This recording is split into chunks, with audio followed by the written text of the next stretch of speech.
Doctors gave these conjoined twins 24 hours to live, but something unbelievable happened.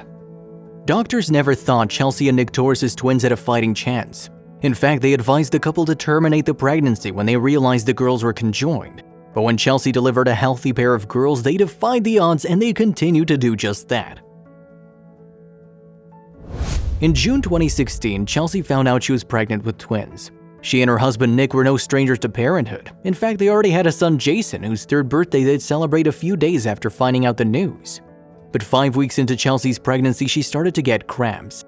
Her doctor performed an ultrasound and told the 22-year-old mom of one that she was having a miscarriage. "I left in tears," she wrote on her GoFundMe page.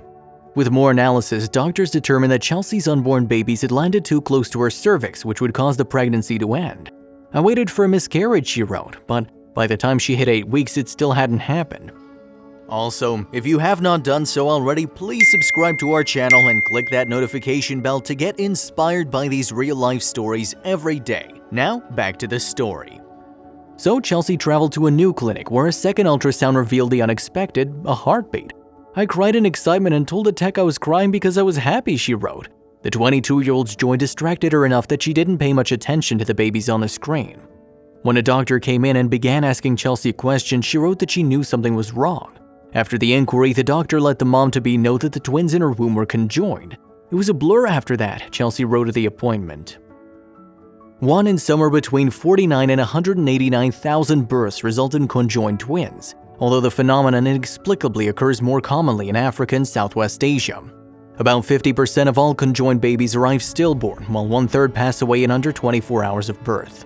I felt that if they were still fighting and wanted to be here, that I should still fight for them as well. They were my everything at that point. Chelsea's doctor told her she shouldn't have to worry about either scenario though. "You'll miscarry soon," she recalled him saying. After that, the 22-year-old once again sought another opinion. She saw a doctor who provided her with multiple options, including terminating the pregnancy. At the very beginning, we thought abortion would be the best option.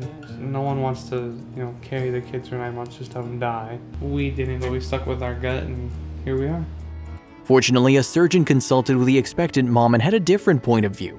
According to them, her babies had an up to 30% chance of surviving. There was one minor issue though. The surgeon worked at the Children's Hospital in Texas.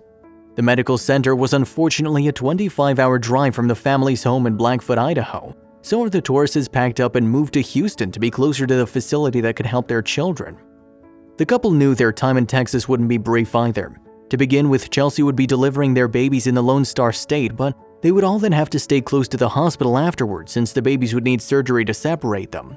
First though, Chelsea needed to have the twins. She admitted she was extremely anxious her whole pregnancy, according to the Mirror. Even her pre-planned C-section made her nervous. Knowing the date they'd be delivered was extremely hard, she said. When that day arrived, January 30th, 2017, Chelsea went into labor and reported that it was bad. But the end result brought her joy, she said. "They did the procedure and it felt really weird, but when the twins were here, I was extremely happy," she recalled. The conjoined twins, girls named Carter and Callie, were amazing according to their mother. Chelsea did, however, have a bit of trepidation when holding them for the first time. "I was nervous because they were so fragile to me," she said. And the twins weren't just fragile, their bodies were intricately intertwined too. Carter and Callie's torsos came together at the abdomen, so the sisters had just one pair of legs. From the waist down, they shared a single set of organs. This part's Callie, this part's Carter. Their blood supply clashes together like two waves into one body. They have separate hearts, separate stomachs, separate heads, of course. In spite of their unique appearance, though, doctors gave Chelsea and Nick some shocking news. The girls have a much better life expectancy than if they had been separated. Developmentally, they're meeting all of their cognitive milestones, they're meeting all of their social milestones. It's just keeping up and figuring out how to get around that's going to be the biggest thing holding them back. Instead, the family eventually packed up their things in Texas. They then drove home to Idaho with their new babies in tow, with no plans to return to the hospital.